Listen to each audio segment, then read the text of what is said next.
Hello and welcome to the Minnesota and Dakota's program, Ask the Expert, PDGENEration at Home. Thank you for joining us for this important discussion. The meeting will start shortly. Today's program is a meeting. Attendees will be muted and you can choose to be on or off camera during today's program. There will be a short introduction before today's presentation. And after that, we'll take questions from our audience for a moderated Q&A session. Questions can be submitted by clicking on the chat in the black banner on the bottom of your viewing page. We'll do our best to address as many questions as we can. If you have any technical challenges during this meeting, please let us know via the chat and we'll respond as quickly as possible. I'm tuning in from St. Paul, Minnesota, and warmly welcome you to the program. We'd love to know where you are tuning in from, so please share your location by typing it in the chat.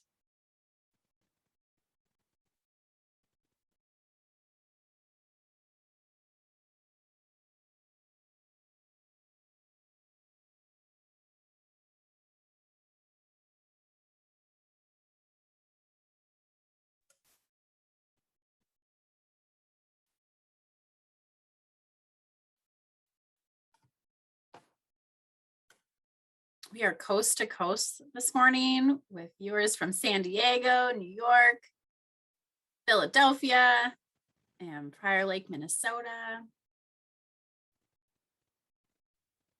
Bismarck, North Dakota. Wonderful.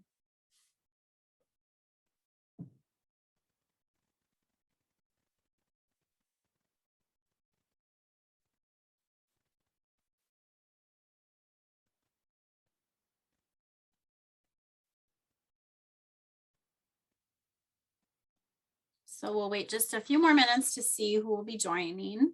Looks like it'll be a smaller group today, which I'm excited about, the opportunity to possibly unmute and have a little discussion after the presentation.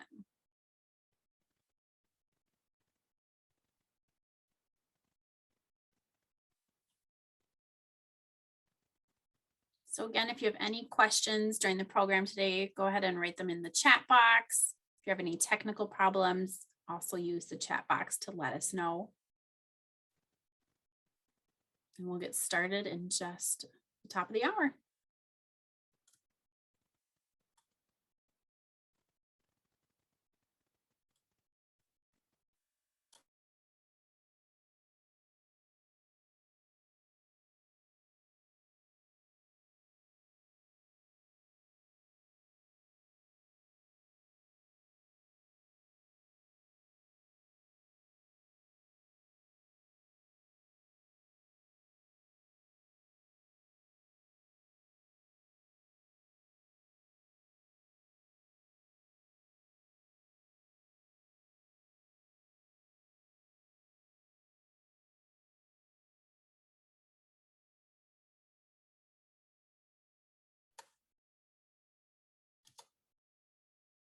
Good morning or good afternoon, depending on where you're joining us. I'm Erin McGee, Community Program Manager for the Minnesota and Dakota's chapter of the Parkinson's Foundation, and welcome you to today's program, Ask the Expert, PDGENEration at Home. Today's program is being recorded, and attendees will receive a follow-up email in a week with the recordings, slides, and other resources. Before we begin today, I want to welcome those of you who are joining us for the first time and take a moment to share the mission of the Parkinson's Foundation.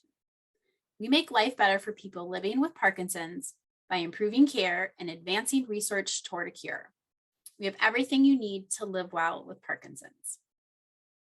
To achieve this mission, we pursue three goals: to improve care for everyone with Parkinson's, to advance research toward a cure, and to empower and educate our global community. And we do all of this by building on the energy, experience, and passion of our global Parkinson's community. We know how important it is to connect with those people recently diagnosed or any stage during your journey. One way you can do that through our newly diagnosed kit and other materials available on parkinson.org and also available through our helpline. We've started a new initiative meant to capture the community's perspective on various topics related to Parkinson's disease. like mental health, telehealth, and the ever popular cannabis. By signing up for this initiative, we will email you up to 4 times a year, requesting you complete a 10 to 20-minute survey. We always report findings back to the community. So this is a great way to share your voice and your experience with your journey with Parkinson's. We also want to highlight a study you can participate from in your home. The TOPAZ study will test if a medicine can prevent fractures in those older than 60 living with Parkinson's disease. If you qualify, a nurse will come to your home and you'll receive a one-time treatment. So call our helpline to join and to learn more. And lastly, a big thank you to today's sponsor, Amneal, whose generosity has made this program possible. Thank you for your support. To learn more about Amneal and the other companies that have supported our programming and the Parkinson's community, including detailed product information, visit our virtual exhibit hall. When you visit this page, all you need to do is click on the sponsor's logo to find out more information. Now it's my pleasure to welcome our speaker today, Kamalini Ghosh. Did I say that right, or is it Ghosh? Ghosh.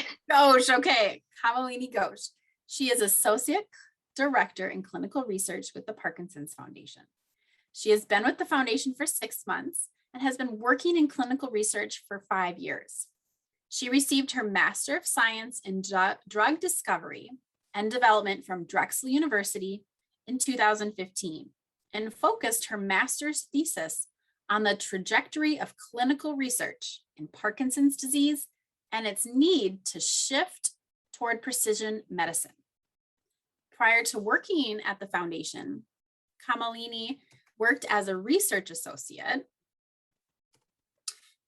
for pharma for Parkinson's disease, which sparked her interest in learning more about and from this community.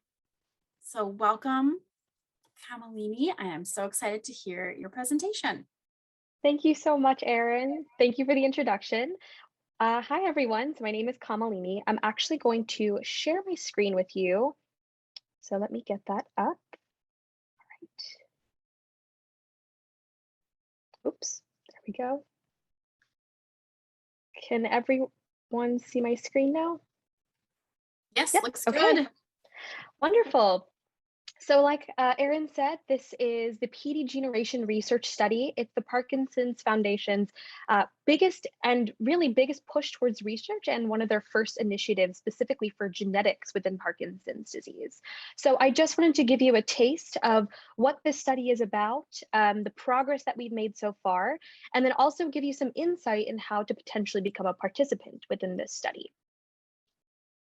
So first, as many of you know, the journey within Parkinson's disease is a very unique one in the sense that every participant, every patient has their own treatment plan, has their own physical therapy plan, has their own family dynamics, their clinicians that they go to. And what I like to think of this as all of these elements coming together to make a fingerprint specifically for their journey through Parkinson's disease. One key aspect in that fingerprint that really is kind of unknown at this point is genetics. And we really think by understanding genetics, we'll be able to understand the biology behind Parkinson's disease, use that to create better treatments, fuel better clinical trials, and hopefully lead towards a cure.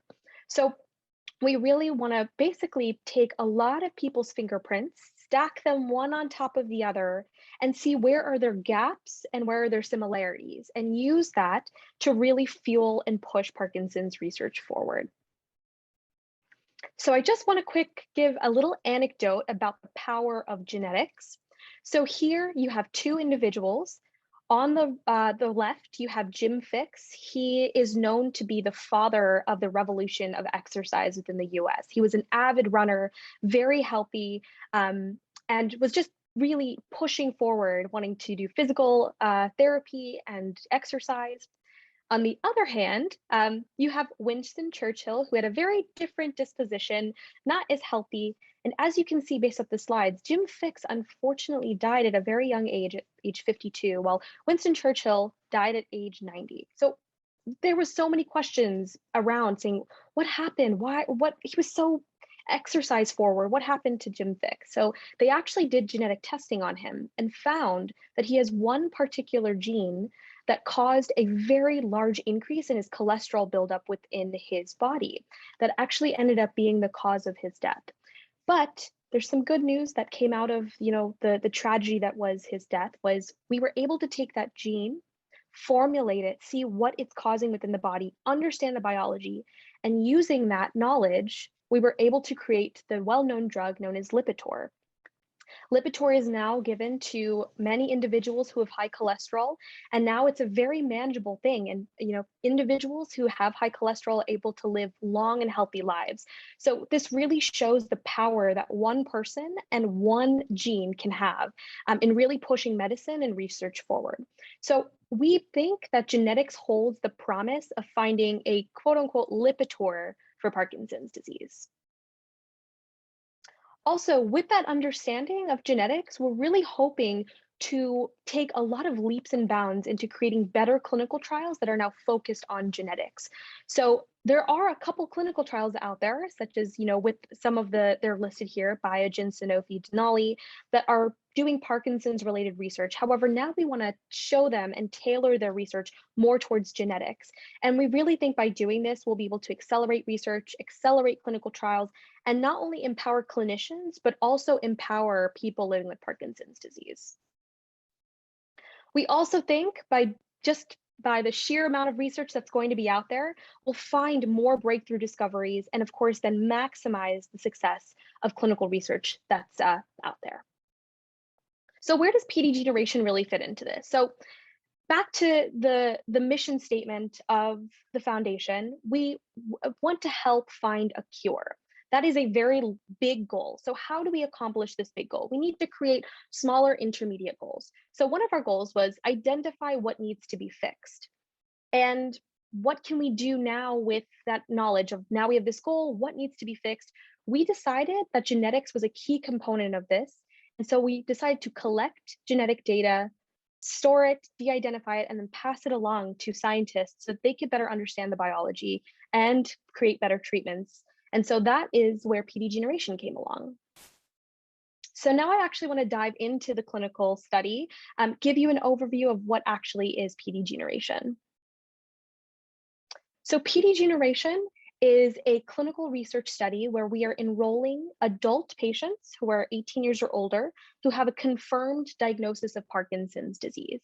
And what we're going to be doing as a part of this study is offering genetic testing and genetic counseling both in English and in Spanish, and then of course give those results back to participants so then they can take it and move it forward in whatever manner they like.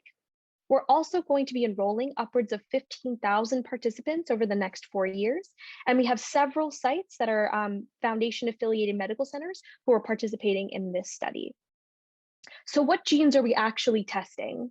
Within this study, we are testing 7 different Parkinson's certified genes and their variants, and they include GBA, LRRK2, alpha-synuclein, Parkin, PINK1, PARK7, and then VPS35.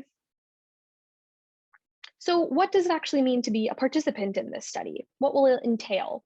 So I like to break the study down into 5 different components, 5 different parts. And so the first being an informed consent. So the informed consent is a document that will describe what the study is about. To the participant, you'll do a one-on-one visit with us at the foundation or at your local site/clinic. Afterwards, we'll go through a quick survey. So we are collecting a little bit of information from you, such as your contact information, a little bit about your demographics, and then a little bit about your Parkinson's history, such as year of diagnosis, where you're treated, who your clinician is, and things like that.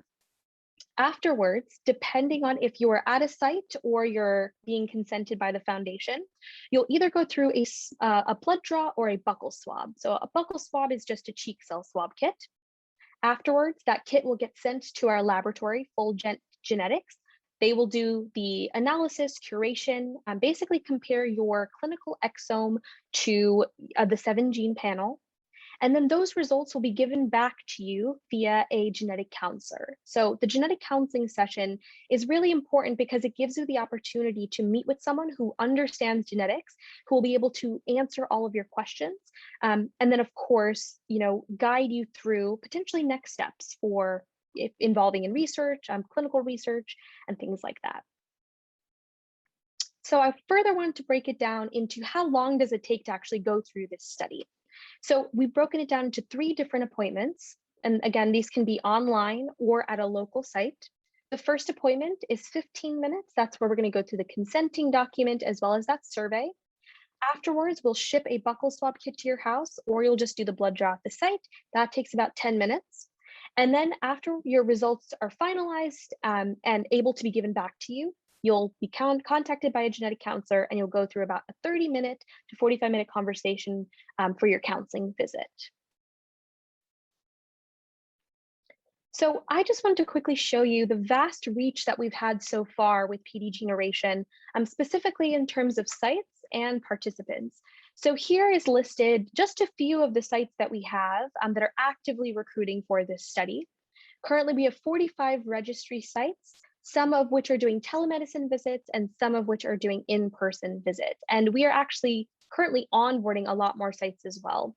The reason why I want to show you this to you is because our main goal is to make this as easily accessible as possible to anyone who's living with Parkinson's disease. We truly believe that this has the capacity to provide more information and empower participants. So we wanted to make sure that we had as many sites open as possible. And we actually did see this method work because we just reached a milestone of at least 1 participant in all 50 states, which was a big goal for us. So we did just achieve that, and we're very proud of that. But it just goes to show that we are trying to make this as easily accessible and as easy as possible for our participants. Something that I do want to bring up, and I always bring up when I have discussions with potential participants, is in research, there's always something to consider risk-benefit balance. So just to give some information out there and be completely transparent, I want to discuss some of the risks and some of the benefits of being in this study. So we'll first start out with the risks. So the first one is the potential for invasion of privacy or breach in confidentiality. So basically what that means is anytime you are giving out your personal identifiable information, there's always the potential for invasion of privacy, breach in confidentiality. So the foundation is aware of this, and what we've done is we tried to create a system that will minimize that as best as possible. So anytime you give us any sort of identifier, that will be stored at the foundation, and then anytime your sample or your results go out to a scientist to further their own research, your sample will be de-identified, stripped of all of its identifiers, and given a unique 7-digit code. So we really think that by creating this gap between you and your sample, it'll minimize this potential invasion of privacy. The next risk is potential for no results to come back. And that could be due to laboratory error, human error. So for example, we could get a report that states insufficient quantity, insufficient quality. If that is the case, we want to make sure we can provide results back to you. So we will contact you, let you know that this is the case, and see if you'd be willing to do a repeat test, meaning we'll send you another buccal swab kit to your house, we'll try to get another swab and see if we can give you a result that way. The last risk is this is a genetic test, meaning you will understand a little bit more about your genetics, whether you receive a positive or a negative test result. And that could, for some individuals, cause an increase in worry and anxiety. So the way that we've tried to minimize this is instead of just giving you your results and saying, here you go, see you later, we brought on genetic counselors who are really going to focus on your own results, give you the opportunity to ask all of your questions. And we're hoping by having that discussion with someone who is, leading in that field, that you'll be able to hopefully alleviate some of this worry and anxiety. So those are the risks. Some of the benefits is, as I was stating before, within clinical research, it's pretty rare for a participant to get any sort of result back that they can then use for enrollment in clinical trials or anything like that. we've decided that we wanted to make sure that we are giving back to a community that has given so much to us. So you'll be able to get a little bit of insight into your possible role of genes within your Parkinson's journey. And then along with that, you'll also be able to help push forward Parkinson's research. And in a few slides, I'll show you some of the numbers that we have calculated so far, and that'll just, contribute to how much of this push we're actually contributing to as the foundation. We're also going to be able to use our conversations with you and the genetic counselors to help better communicate these results in the future. Our hope is to eventually make the standard of care. And so the only way to do that is to create communication plans and see what is the best way to communicate with individuals. So we want to make sure that we're also creating an understanding of that communication as well, and then of course, better it for the future. And then of course, these results are going to be yours. You can share them with your clinician, with your family. You can put them into your clinical chart. You can use them to potentially roll in clinical trials. It is yours completely. So that's another benefit as well. You may be eligible for a lot of clinical trials that are coming up. So this is a little bit of data that we have collected. So currently we have 2,322 participants who are enrolled into the study. Out of those participants, our laboratory so far has processed 1,809 tests. And out of those tests that have been analyzed, we found that 306 participants have a reported variant. So just to give you a little bit of perspective, within literature, specifically for Parkinson's disease genetics, we originally saw that 9% of the population has a gene that contributes to their Parkinson's disease.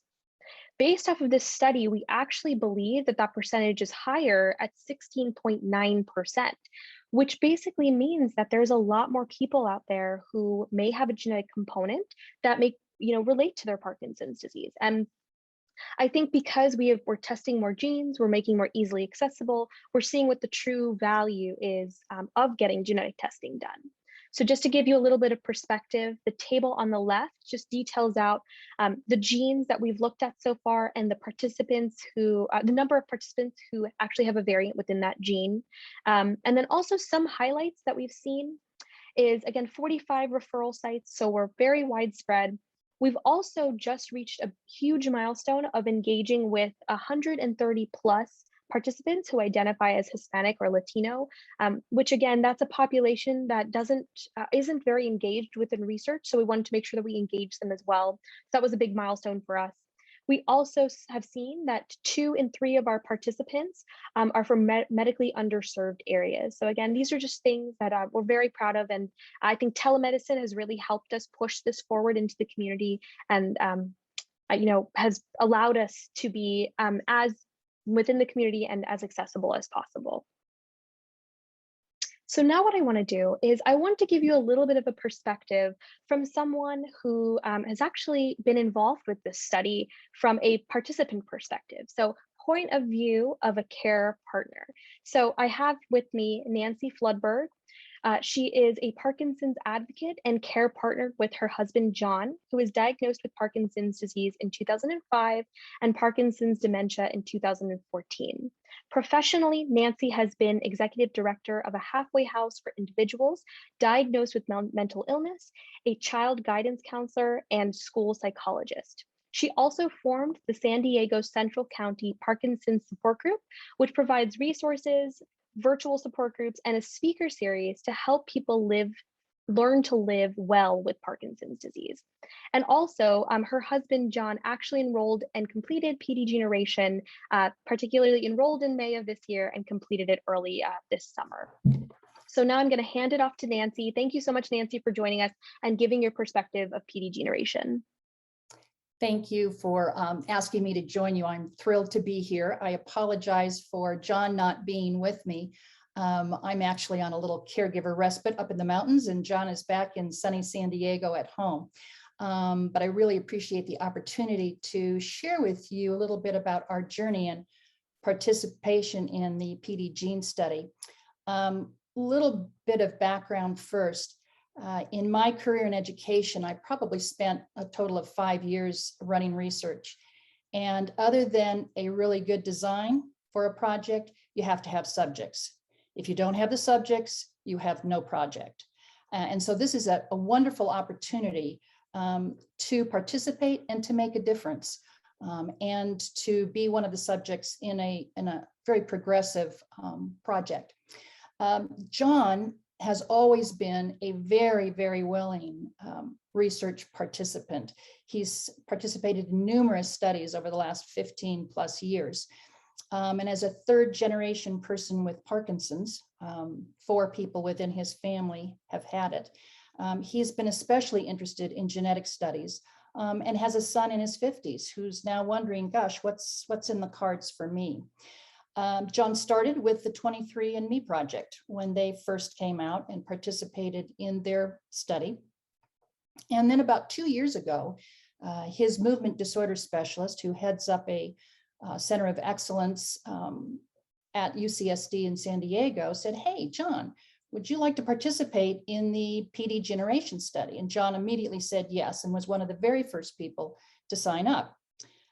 I happen to be a Parkinson's Foundation ambassador, and last year I got an email from a contact there who said, hey, Nancy, have you guys heard about PDGene? And I said, oh yeah, John signed up, we're ready to go, no problem.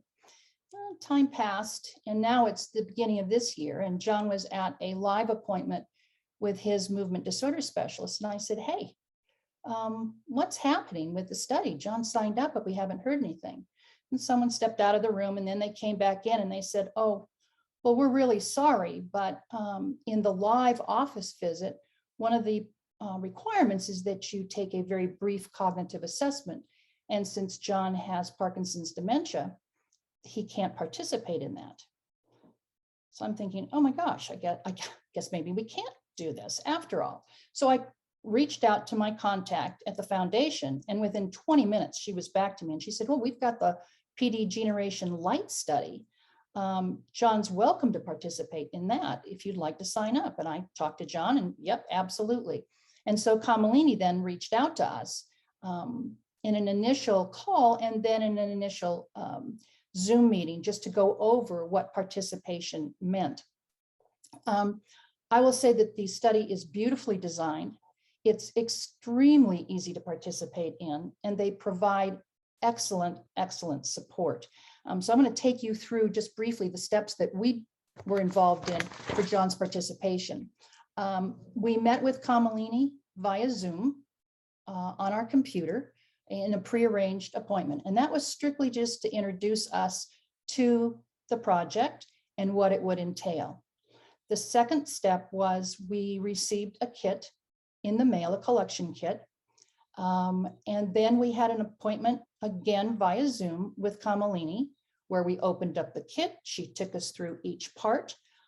She instructed me on how to do a buccal swab they look like just large Q-tips, and swabbing the inside of John's cheek, putting each one of the swabs into a test tube, closing it up, writing the name, date, packing it, putting it back in the bag, and sending it off. It was that simple. And then about 3 weeks later, we had another Zoom meeting, this time with a genetic counselor, to go over the results. And in addition to doing it verbally, we also got a complete report, which, listening to Kamalini talk, I thought, oh gosh, I haven't even sent that back over to John's movement disorder specialist, so I definitely will. Although John has participated now in 3 studies, he has not come up with any of those genetic markers. He has not been one of the almost 17% to show. That doesn't mean he may not have it. And the beauty of this test is they've collected enough genetic material that as other genetic variants are identified, John can continue to participate because they'll have his genetic material. And so he can continue his contribution on into the future. And so I would say, how has this empowered me as a caregiver? It's given me the opportunity to help John make a lasting difference. And that in and of itself is extremely, extremely gratifying. So I'm happy to answer any questions for any of you who have them. If you're interested in knowing, anything more about our experience, but Of all the studies we've participated in, I would say this was the best supported and the absolute easiest to do. I can't think of a reason why you wouldn't. Thank you so much, Nancy. It's really nice to hear your kind words. And I actually forgot that I didn't mention the storing of the DNA, because that is a huge part too. Nancy's completely correct that we do store the DNA samples, so that in the future, if a new gene does come up, we will retest the samples and notify you. So it's not that, you're in the study and that's it, just these 7 genes. You're going to be participating and really contributing to a long, 10 years worth of data that is going to push research forward. So thank you, Nancy, for bringing that up. I forgot about that portion. So I think, does anyone have questions for Nancy? You can put it in the chat. And then if you do have individual questions specifically from a point of view from an, advocate, care partner, I can also get you in contact as well. But now I really want to talk about how to get involved in the PDGene study. So as Nancy stated, it is a fairly simple process. We've tried to make it as simple as possible. So there's 2 different ways you can sign up. The first being, if you would like a telemed visit with the Parkinson's Foundation, we've provided the link there. That's a link for just to show you what our schedule is. You can sign up for a visit by clicking a date that works for you, a time that works for you, filling out a little bit of contact information.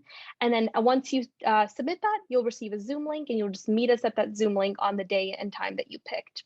If you do have any additional questions, or you want to get some things answered prior to actually enrolling in the study, you can email us at genetics@parkinson.org. We'd be happy to answer anything. We can do a pre-visit to the consenting visit if you're just not ready to do the consenting visit yet. And then also there are in-person appointments at certain institutions. So if you are interested, you can always check out our website. Although if you want more specifics of exactly who to contact from this site, again, you can always email us at genetics@parkinson.org, and we'd be happy to forward along some of the information. And one of the biggest aspects that has changed and really increased our accessibility is the use of telemedicine. And so one thing that I do want to make note of is, in order to participate in the telemedicine version, we would need a couple things. So access to a computer and internet, which all of you have because you're on this Zoom call, email, and a phone number as well, so we can get in contact with you.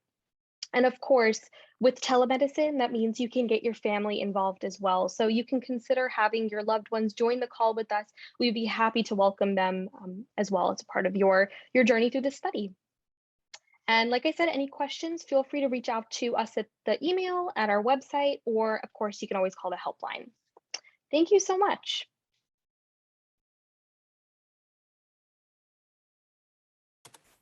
Thank you to Nancy and Kamalini for sharing about PDGENEration. Really excited to hear, Nancy, and your story of the ease of the process. Oh, incredibly easy. I've got a question for you, Kamalini. What if somebody was accessible to Zoom via their phone? That works perfectly okay. fine. Yep. So we've had several participants who said, I don't have a laptop, I don't have an iPad or anything like that. Can I sign the consent form and go through that process? Absolutely fine. We are able to do everything via phone as well. Great. That's pretty convenient. The other thing I would say is, to me, one of the things I've been emphasizing within our support groups is the beauty of accessing mobile medical services. To me, having a test program come to me or to John, rather than us having to go out, especially currently during the pandemic, is huge, absolutely huge. Looking back at the office study versus this, if I had to choose, I'd choose the telemedicine one hands over. Not that John would object to a blood draw, but again, it's just so easy, and you're making a difference. You're making a difference. And that, I think, is something we all want to do long term. I would second. I would rather have a cheek swab than a blood draw. So that would be right up my alley. Right. Well, since we have a smaller group today, is anyone comfortable asking a question? You can go ahead and unmute yourself. Or I've got a few other questions I can ask. Looks like I see Any last comments from Nancy or Kamalini before I wrap up with my notes? I just wanted to say thank you for listening to my presentation, and also thank you to Nancy for joining and really giving us your perspective. I really appreciate your time. Well, thank you to all the participants. Just showing up, that's the first step. And again, you make a huge, we all make a huge difference in the lives of people moving forward.